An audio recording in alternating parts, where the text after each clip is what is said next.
ETF index mutual funds నేర్చుకుని stock మార్కెట్లో రాణించాలనుకుంటున్నారా? వెంటనే ఈ నెంబర్కి కాల్ చేయండి. నమస్తే రమగారు. నమస్తే జయ.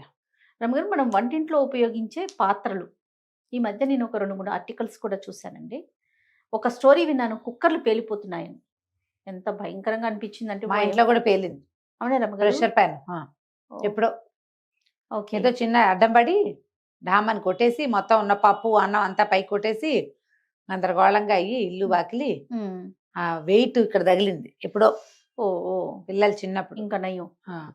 కానీ జాగ్రత్తగా చూసుకుని పెట్టుకుంటాను తర్వాత. అంతే, తప్పదు. అవి మనం అల్యూమినియం వాడేవాళ్ళం. ఇప్పుడు స్టీల్ కూడా వచ్చేసినాయి. స్టీలే వాడాలని ఒక అవగాహన కూడా వచ్చేసింది. ఇవి కాకుండా కంచు పాత్రలు చాలా మంచివని, ఇత్తడివైతే ఇక చెప్పక్కర్లేదు. రాచిప్పలు అంటారు చూడండి, అవి మట్టి పాత్రలు. ఒకప్పుడు రోజుల్లో అవి వాడుకునే వాళ్ళం. ఇప్పుడేమో షో పీసెస్ అయిపోయినాయి అవి కదా రమ్మగారు. చాలా కాస్ట్లీ అవ్వటం, మెయింటెనెన్స్ చాలా కష్టం అయిపోయింది అని చెప్పేసి జస్ట్ అందానికి మాత్రమే పెట్టుకుంటున్నాం. కానీ ఒకప్పుడు రోజు మరి ఎట్లా మెయింటైన్ చేసేవాళ్ళు? ఇవి లేనప్పుడు ఈ స్టీల్ కానీ అల్యూమినియం, ప్లాస్టిక్, ఈ గోల లేనప్పుడు ఎట్లా చేసేవాళ్ళు రమ్మగారు? జయ, జీవన విధానమే తేడా అప్పటికి ఇప్పటికి. ఈనాటి పరుగు ఆ రోజున లేదు. ఈ ఒళ్ళు పరుగు, ఈ పని చేయలేని తనం ఆ రోజున లేదు. తర్వాత సమయం ఎక్కువ ఉండేది, ప్లానింగ్ ఎక్కువ ఉండేది. ఈ తిండికి షోకు ఆ రోజున లేదు, తిండి సోకు లేదు. సింపుల్ పదార్థాలతో భోజనం అయిపోయేది. ఎక్కువ మంచి మంచి పదార్థాలు, పులిహార్లని, బూర్లని, పాయసం అని, బొబ్బట్లని, అప్పచ్చులని, చెక్కలు, చేగోడీలు, వెన్నుండలు, పోకుండలు, ఇవన్నీ సందర్భం ప్రకారం చేసుకునే వాళ్ళు. కానీ రోజువారీ వ్యవహారంగా ఉండేది కాదు. రోజువారీ అందరిళ్లలోనూ ఓ పప్పు, ఓ రసం, ఓ చారు. రసం పేరు ఇప్పుడు వచ్చింది, రసాలు మెద్రాస్ రసాలు వచ్చినాయి మనకి, అవే కదా. అంతేగా. పప్పు, చారు, చింతపండు పచ్చడి, రోట్లో సులువుగా కాస్త పచ్చడి నూరుకోవటం, పెరట్లోకి వెళ్ళటం, ఆకుకూర తీసుకురావటం, వేసుకోవటము, పప్పులో పడేసుకోవటము. పప్పు వండుకునేవాళ్ళు, లేదా ఒక్క కూర, చారు. అసలు రాత్రిళ్ళు రోజువారీ చారు పెట్టుకుని అప్పడము, చారు, మజ్జిగాన్నమే తినేవాళ్ళు. నా చిన్నప్పుడు నాకు అందరిళ్లలోనూ అంతే. రాత్రిపూట కూర చేయటం అనేదే లేదు. పొద్దునుండిందే ఏదైనా, లేకపోతే అంత పచ్చడి వేసుకోవటం, కాస్త చారు పోసుకోవటం, మజ్జిగ పోసుకోవటం. రాత్రిళ్ళు 7 గంటలకల్లా తిండి అయిపోయేది. ఇప్పుడు మనం కాదు, నార్త్ ఇండియాలో అంతా కూడా రొట్టెలు చేసుకునేవాళ్ళు. ఓ ఉల్లిపాయ, ఓ పచ్చిమిరపకాయ, ఏదైనా కూర అంటే కూరలు అయితే ఉల్లిపాయ, పచ్చిమిరపకాయ, అచారు, ఊరగాయతోటే వెళ్ళిపోయేది.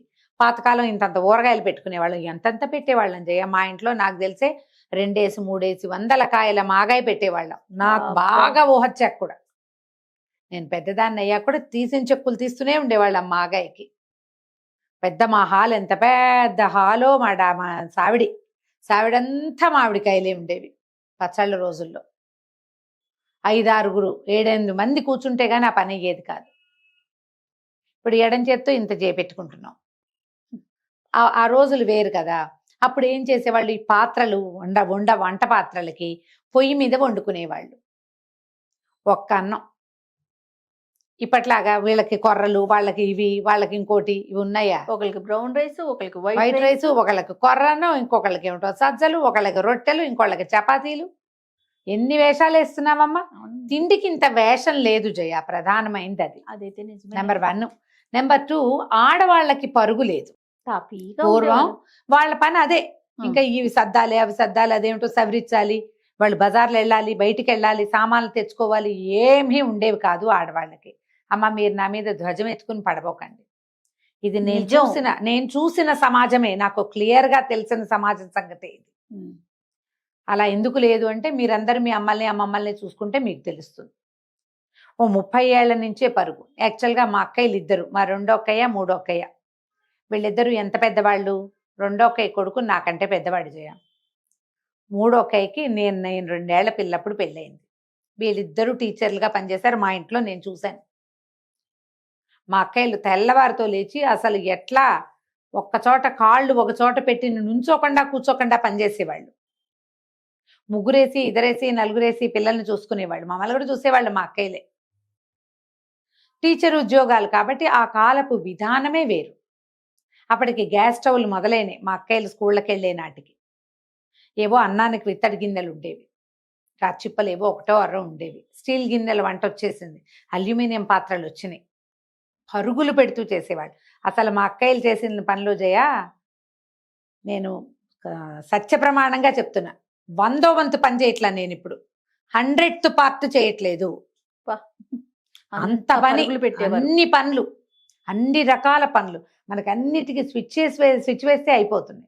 ఇప్పుడు మనం పాత్రల దగ్గరకు వస్తే, పూర్వకాలం కంచు గిన్నెలతో వండుకునేవాళ్ళు, ఇత్తడి గిన్నెతో వండేవాళ్ళు. ఇంత గుండు ఉండేది మా ఇంట్లో. పొయ్యి వెలిగించి తెల్లవారగానే పొయ్యి మీదకి ఎక్కిస్తే 8వ గంటకో 9వ గంటకో దిగేది. అది కుంపటి వెలిగించేవాళ్ళు. దాంట్లో ఒక ఇత్తడి గిన్నె పడేసేవాళ్ళు. దాంట్లో చారో పప్పు ఉడికేది. దాల్ పెట్టేవాళ్ళు. దాంట్లో పాలు పడేసేవాళ్ళు. పాల గిన్నె పెట్టేవాళ్ళు. పాలు కాగుతూ ఉండేవి. దేనికి అవి విడివిడిగా ఉండేవి? 3 వేరు. ఒక పొయ్యి, ఒక కుంపటి, ఒక దాలి. మా ఇంట్లో నడిచిన కథే చెప్తున్నా నేను. వేరే ఇళ్లలో కథలు నేను చెప్పలేను కదా, నేను చూసిన కథే ఇది. ఇప్పుడు పాలు ప్రయత్నం ఎక్కువ లేని వాళ్ళు, మాకు బోల్డ్ పాడి పిల్లలు ఎక్కువ, పెరుగు నెయ్యి వెన్న అన్నీ కావాలి మాకు, పాలు మాత్రం ఉండేవి. ఇది ఖచ్చితమైన వ్యవహారం అయిందా? ఇప్పుడు అలా లేదు. ఒకటే పొయ్యి. కొన్ని ఇళ్లలో కుంపటి ఉండేది కాదు. ఈ పొయ్యి మీద ఏవో ఇత్తడి గిన్నె పడేసి అన్నం దింపుకుని పప్పు ఎక్కించేవాళ్ళు. పప్పు, అన్నం, తర్వాత ఏమో మజ్జిగ, ఊరగాయ, అయిపోయింది. ఆడవాళ్ళకి పొలం పనులు ఉండేవి కానీ ఏదో ఇళ్లల్లో పనులే తప్పిస్తే ఉద్యోగాలు లేవు ఆ కాలం. అది అయితే దీంట్లో ఏంటంటే మనం ప్రధానమైంది సమయాలు ఒకటి. మగవాళ్ళకు కూడా ఉద్యోగాలు, ఈ పరుగులు ఆనాడు ఈ పాత్రలు వాడిన కాలంలో లేవు కదమ్మా. ఉద్యోగాలు తక్కువ, వ్యవసాయాలు ఉండేవి, ఏవో వృత్తులు ఉండేవి. వీళ్ళందరూ ఇళ్ల దగ్గర వృత్తుల వ్యవహారంగానే నడిచేది. భోజనానికి వేళలు కూడా ఇప్పట్లాంటి టైమింగ్స్, బ్రేక్ఫాస్ట్, లంచ్, డిన్నరు కాదు. ఈ బ్రేక్ఫాస్ట్ అందరిళ్లలో సద్దన్నమే ఉండేది. వేడన్నం పొద్దున్నే ఎవ్వరికీ అక్కర్లేదు. అందరూ రాత్రివే తినేవాళ్ళు. పొద్దున్న అందరూ జయ సద్దన్నమే తినేవాళ్ళు. ఇప్పుడు పొద్దునే వంట అవ్వాల్సిన ప్రయత్నం ఏముంది? నిదానంగా ఎక్కుతుంది పొయ్యి, అన్ని సవరించుకుంటే సరిపోతుంది. ఆ కాలం వేరు కదా. అందుకని అప్పుడు అది నడిచేది. ఇప్పుడు అది కుదరటం లేదు. దీంట్లో ఏంటి మెయింటెనెన్స్? ఈ పాత్రలు ప్రతిరోజు ఆ కంచు పాత్రతో వేసరికి టంగులు దిగుతాయి. దాన్ని శుభ్రంగా తోముకోవాలి. బరువు, కంచు బరువు, ఇత్తడి బరువు, రాచిప్పలు బరువు. రాచిప్పలు మామూలు బరువు కాదు కదా. సోప్ స్టోన్ అంటారు. ఇప్పుడు కూడా ఫ్యాన్సీగా అందరు కొనుక్కుంటారు. ఈ మద్రాసు, తమిళనాడు వైపు అంతా వాడుకుంటున్నారు. మన దగ్గర కూడా ఇత్తడి వాడే వాళ్ళు ఉన్నారు కానీ కంచు పాత్రలు ఇప్పటికి చాలా తక్కువ. నా దగ్గర కూడా నేను తెస్తుంటా కదా ఇక్కడికి. ఒక అన్నం వండే గిన్నె ఉంది. రోజువారీ నేను అన్నం వార్చుకోవడానికి ఆ గిన్నె వాడుకుంటా. పాయసం చేయడానికి ఒక బుజ్జి గిన్నె నా దగ్గర ఉన్నవి. ఇంత కంచుగుండు ఉన్నది కానీ మంచినీళ్ళకి ఒక వారం రోజుల నుంచి తర్వాత దాన్ని తోమలేక దాని లోపల పెడుతుంటాను నేను. మళ్ళీ తీస్తూ ఉంటా ఎప్పటికప్పుడు. ఇలా గుర్తొచ్చినప్పుడల్లా ఒక మనోవ్యాధిలాగా ఉంటుందన్నమాట అది. అయ్యో ఇది వాడుకోవట్లేదే అనిపిస్తుంది. దాన్ని తోమద్దు. ఆ తోమటానికి సత్తా లేదు, సమయం లేదు. దేంతో రమ్మగారు? చింతపండుతోనే? చింతపండుతోటి, చింతకాయ పచ్చడి ఉంటే అది, చింతపండు పొద్దున చారులో పడేసిన చింతపండుతోటి, లేదా కొద్దిగా చింతపండు పిసికేసి పులుసుకి పక్క పెడతాం కదా, కొంచెం ఉప్పురాళ్ళు వేసి అది. నేను పీతాంబర్లు అవి గిన్నెలకి వాడను, ఇష్టం ఉండదు నాకు. ఏమైనా కెమికల్ ఉండిపోతుందని భయం, అందుకని వాడను. దీని సంగతి ఆలోచిద్దాం. ఏమిటి ఈ పాత్రల ప్రత్యేకత? ఇదివరకు ఎందుకు వాడేవాళ్ళు? ఆ కాలపు ఆలోచన ఏమిటో అనేది మనం చూడాలి. మనం ఆహారమే మనకు మెయిన్. అది ఎంత శుద్ధంగా, ఎంత శుభ్రంగా, ఎంత నిదానంగా, పూర్తిగా పక్వం అయితేనే మన ఆరోగ్యానికి మంచిది. ఈ కంచు అనేది పూర్ణ లోహంగా చెప్తారు. ఇది 2 లోహాల కలయిక, రాగి అండ్ టిన్, సీసం. అదే సీసం అనకూడదు దాన్ని, ఏమనాలి దాన్ని? ఈ టిన్ని సత్తు అలాంటిది ఏదో అంటారు. కళాయి వేస్తారు చూడు గిన్నెల లోపల తెలగండి, ఆ కళాయి వేసే పదార్థమే ఇందులో ఉంటుంది. పూర్తి రాగి పాత్రలు వంటకి పనికిరావు, ఎందుకంటే పులుపుకి స్పందిస్తుంది. అదేను ఈ టిన్ను 2 కలిపి తగరము ఏమిటో అంటారు, తగరం అంటారు టిన్ను. ఇవి 2 కలిపి ఈ పాత్రలు తయారు చేసేవాళ్ళు. మంచి బరువు, తూకంగా ఉంటాయి, బద్దలవుతాయి అవి. కంచు గిన్నె మీద మనం ఇలా దేంతో ఐరన్ దేంతో కొట్టామనుకో టింగ్ అని మోగుతూనే ఉంటుంది. అది భలే సౌండ్ వస్తుంది. శుభ్రంగా తోమితే చాలా క్లీన్గా ఉంటాయి. దీంట్లో వండిన వంట రుచే వేరు. అన్నం కూడా తాపీగా ఉడుకుతుంది, అన్ని పక్కల సెగ అందుతుంది. ఓ పక్కన మాడడం, ఓ పక్కన ఉడకటం, ననుబాయి అయిపోవటం అలాంటివి జరగకుండా ప్రాపర్గా ఉడుకుతుంది. అన్ని పక్కలకి సెగ అందుతుంది, రుచికరంగా ఉంటుంది పదార్థం. దాంట్లో ఉండే మైక్రో న్యూట్రియంట్స్, ఆహారంలో ఉన్నవి, పాత్ర వల్ల రుచి పెరుగుతుంది. ఈ టిన్ను సత్తు పాత్ర ఉంది కదా, సత్యపాల అనేవాళ్ళు చిన్నప్పుడు, ఆ పాత్రల్లో మజ్జిగ భలే రుచిగా ఉంటుంది. ఇవన్నీ శుభ్రం చేసుకోవాలి, తోముకోవాలి, బాగా బరువుగా ఉంటాయి, ఖరీదు. దీనికంటే కొంచెం తక్కువ ఇత్తడి పాత్రల్లో కూడా వండుకోవచ్చు. ఇత్తడిలో కూడా మందపాటివి కొనుక్కోవాలి. అయితే ఇందులో ఏ పులుపు తగిలినా అది స్పందిస్తుంది. అవును, అందుకని ఏం వండినా అందులోంచి ఖాళీ చేసేసుకోవాలి. ఇత్తడి బరువే, వంటకం వరకు వాడుకోవచ్చు, వంట వరకు వాడుకొని పాత్ర ఖాళీ చేసుకోవాలి. ఆరోగ్యానికి మంచిది. క్రమంగా ఏమైంది, మన వాళ్ళు అల్యూమినియంలోకి, తెల్లటి వాటిల్లోకి దిగారు. ఇది బ్రిటిషర్స్ కాలంలో వాళ్ళు పెట్టిన పాత్రల ఇది. అంటే ఈ జైల్లో ఉన్న వాళ్ళకి ఈ అల్యూమినియం పాత్రల్లో వండిన ఆహారం పెడితే క్రమంగా వాళ్ళ ఆరోగ్యాలు క్షీణిస్తాయని ఆ పాత్రలు ప్రవేశపెట్టారు వంట పాత్రలుగా అని ఒక కథనం చాలా చోట్ల చదువుతాం. చాలా పెద్దవాళ్ళు కూడా చాలా మంది చెప్తారు, బ్రిటిషర్స్ వచ్చాకే తెల్ల గిన్నెలు వచ్చినాయి మనకి అని. అల్యూమినియము స్లో పాయిజన్ లాగా మన ఆరోగ్యాన్ని పాడు చేస్తుంది అని. అవును, క్యాన్సర్స్ కూడా కొంత కారణం అవుతుంది. అంటే అల్యూమినియమేనా, లేకపోతే అల్యూమినియం సరిగ్గా శుభ్రం చేయబడకపోవటం వల్ల అనేదైతే బాగా ఇంకా దాని మీద అవగాహన లేదు, కానీ ఇది నిజం. అల్యూమినియంకి ముందు, అల్యూమినియంకి తర్వాత ఇండియన్ హెల్త్ గురించి మాట్లాడితే అల్యూమినియం కంటే ముందున్న ఆరోగ్యం వేరు, తర్వాత ఆరోగ్యాలు ఖచ్చితంగా వేరుట. ఇది అయితే ఉంది. తెల్ల గిన్నెలు ఈజీగా సింపుల్గా తోమేసుకోవచ్చు, బరువు తక్కువగా ఉంటాయి, తొందరగా శుభ్రపడిపోతాయి, తొందరగా వండేస్తుంది అది అని, మంట గప్పుకొని వేడెక్కిపోతుంది తొందరగా. అందుకని అందరూ తెల్ల గిన్నెల్లో పడి ఈ బరువు అని, మొయిలేమని, వండటం కష్టమని, శుభ్రం చేయటం చచ్చిపోతున్నామని, మెయింటెనెన్స్ కష్టమని జనాలంతా ఏం చేశారు, మెల్లిగా ఈ పాత్రల్ని బయటికి తోసేశారు ఇళ్లలోంచి. యాక్చువల్గా ఇలాంటి ఒక కంచు గుండిగా, ఇత్తడి గుండిగా అలాంటివి ఉంటే ఇవి అత్యవసరానికి అమ్ముకోదగిన వస్తువులుగా కూడా ఉండేవి.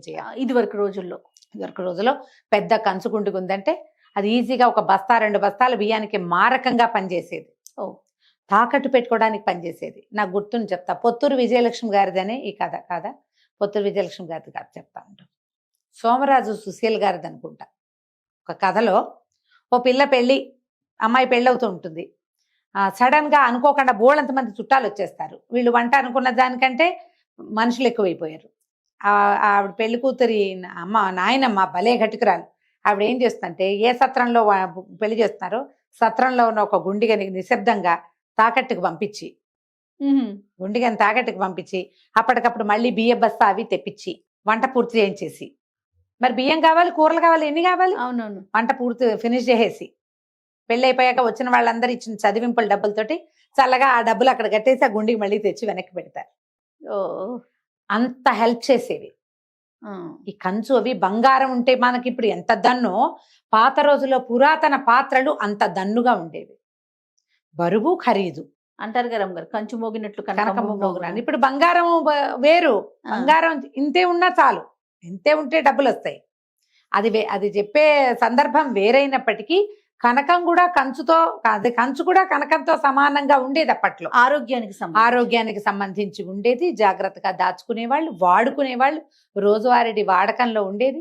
దొంగలు పడితే కంచు పాత్రలు కూడా దొంగతనం చేసుకుపోయేవాళ్ళు. మారకం బాగా నడిచేది అప్పట్లో. అదేలేండి, ఇప్పుడు కూడా నడుస్తుందమ్మా మారకం. ఒక కంచు పళ్ళేం కొందాం అనుకుంటే నేను ఇంటిలిపాదికి కంచాలు కొనాలంటే ఒక 50,000 అయ్యేలాగా కనపడింది నాకు.